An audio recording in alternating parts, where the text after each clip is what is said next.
Okay, so we're moving into round 17 here.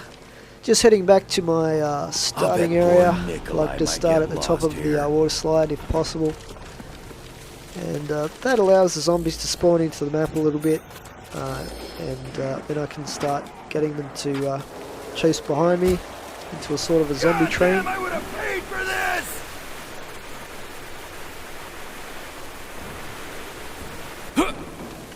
Now, some people have asked on my comments why I don't buy Quick Revive in solo. Basically, if you're having trouble in zombies getting to high rounds, sure, go and buy Quick Revive. You know, it's only 500 points and you can buy it 3 times. Basically, it gives you three lives. If you get downed, you can get back up, and you can do that 3 times before the perk machine disappears. But myself, I prefer to play the traditional way. In the original World at War Zombies maps, there was no solo Quick Revive, or at least it didn't have the effect where you revive yourself. So I prefer to play that way. As well as that, it's more of a challenge for me than having 3 lives, basically. I mean, I could go to some crazy levels if I bought Quick Revive, but I prefer to have, you know, the excitement and the on-edge experience of knowing that if I get down, it's game over. And I prefer to play that way. It's just my personal preference. If I get Quick Revive as a free perk, I'm not going to complain about that, but yeah, that's the reason why I don't get Quick Revive in solo. Now, the other thing that I'll mention is basically with my high round strategies on the World at War maps, I'm going to be bringing out 0 to 30 round solo strategies for every single zombies map. So far, I've pretty much completed all of the Black Ops zombies maps, and I'll be moving on to the World at War maps. So Doris will be next, and then we'll have Shino Numa, etc. What I want to know is, please leave a comment about this. I'll bet poor Nick. Would you prefer me to do the World at War versions of the older maps, or would you prefer me to do the Black Ops versions of the older maps? Now, the reason I ask is, basically, yes, I know the Black Ops version of those maps is a little bit, you know, jazzier, and it's more current. It's got stuff like you can do dolphin dives, and you do get the new wonder weapons, stuff like that in them. But you know what, so few people, at least at this point in time, because Treyarch for some unfathomable reason have not yet released the classic map packs for Black Ops for everyone else to buy. It only came out with the Hardened and Prestige editions, so for the handful of people that bought those editions of Black Ops, there's very few players playing those classic zombies maps in Black Ops. And there's probably 10 times as many people online on the World at War versions of the Black Ops Zombies maps actually playing the maps. So I'm wondering whether it's actually better to do the World at War maps because more people are playing them, or if you'd prefer to see the Black Ops versions of, you know, Doris, Shino Numa, Raptor and Totem, and Verax. So please take the time and leave a comment to let me know what you want to see for those solo strategy guides. I'm still kind of undecided actually on that, and yeah, I tried and I failed to get the perk off the monkeys, but no big deal. As you can see, I've almost got full ammo anyway. And I'll take a quick exit down through the old escape chute there, below the geyser, and head back up towards the bridge area.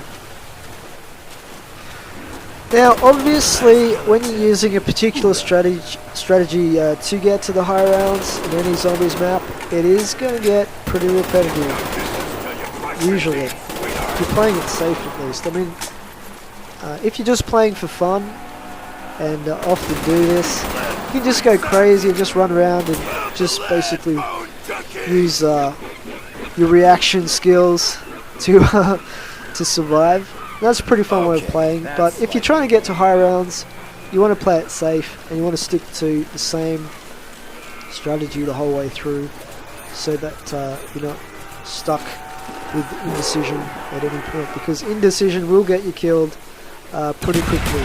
It's better to make a wrong decision in zombies than it is to make no decision, if you know what I mean. Now I am trying to make a crawler here because I do want to pack-a-punch again, but unfortunately what happens is that with the handful of zombies that are chasing here, you notice that I accidentally killed the last one, so I didn't manage to make a crawler back there, but it's all good. I don't really need to do it right now. I can't wait till the end of this round.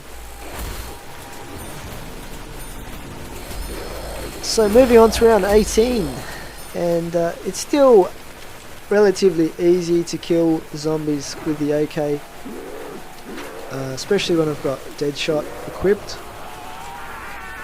And you'll notice I've been saving my spike moors there in actually a few areas of the map. They're good if you do run out of ammo, but as I said, using the strategy I'm using, I'm not going to run out of ammo. But you know, they're quite good if you want to save your ammo a little bit, and or if you get desperate or something like that. You want to always know you've got a reserve of spike moors somewhere on the map. So I've got some there as well. The other thing is that if you're going to save your claymores, or the spike moors as they're called in this map, with the upgraded bamboo spike effect, if you're going crazy with it and saving like hundreds of them, I will warn you that the game will basically disconnect from the server if you do that. So if you get into the really high rounds, and you're getting to like around 35 or 40 or something like that, and suddenly the game disconnects from the server, and then you realize, oh, I did have 100 or 200 claymores saved, for no apparent reason, then you've only got yourself to blame if that happens. I'll explain why that happens. Basically, to use a programming term, there's only a limited number of entities that the game or the server can hold for the map. Now, an entity can be anything that's not just part of the environment. So it could be things like the zombies themselves. It could be things like grenades. It could be ballistic knives that we shot into things. And it is also claymores. So basically, if you have a certain number of entities in the game, the map can only hold a certain number before the server will disconnect you. And that's why, for instance, only a limited number of zombies will swarm into the map at a certain time. In the old zombies map in World at War, basically, once you reach a certain level, all the zombies in that round will spawn at once. And, well, that's pretty epic. In this, in this particular version, the Black Ops Zombies versions, it limits it to 24 for each swarm until they start spawning in again.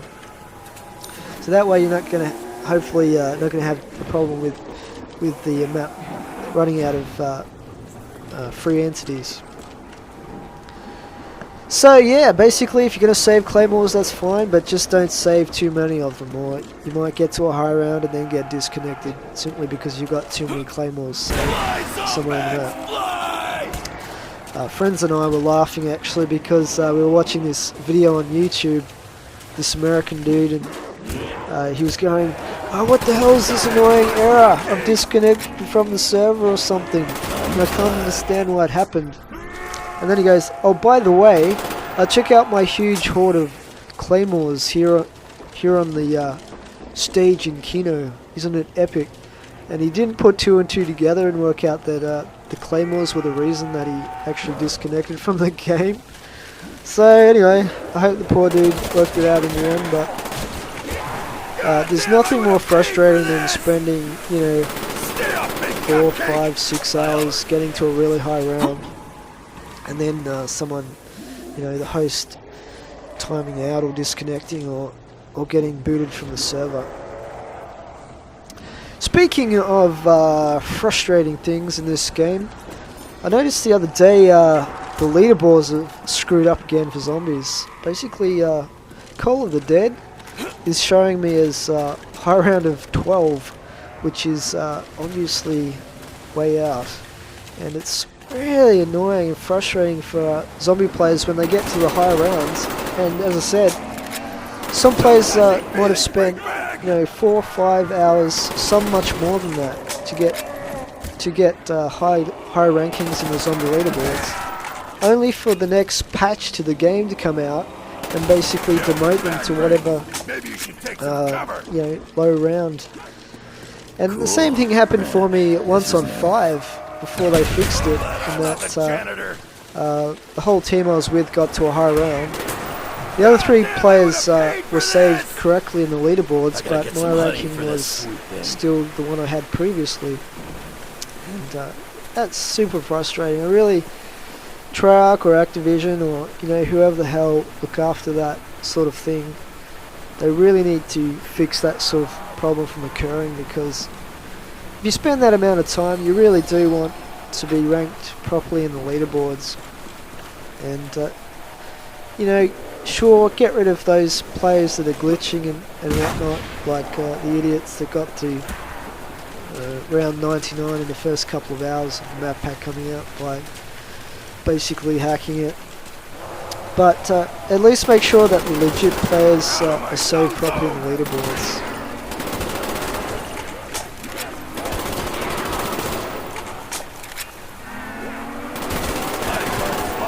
Zombies dying. Just another Dempsey day.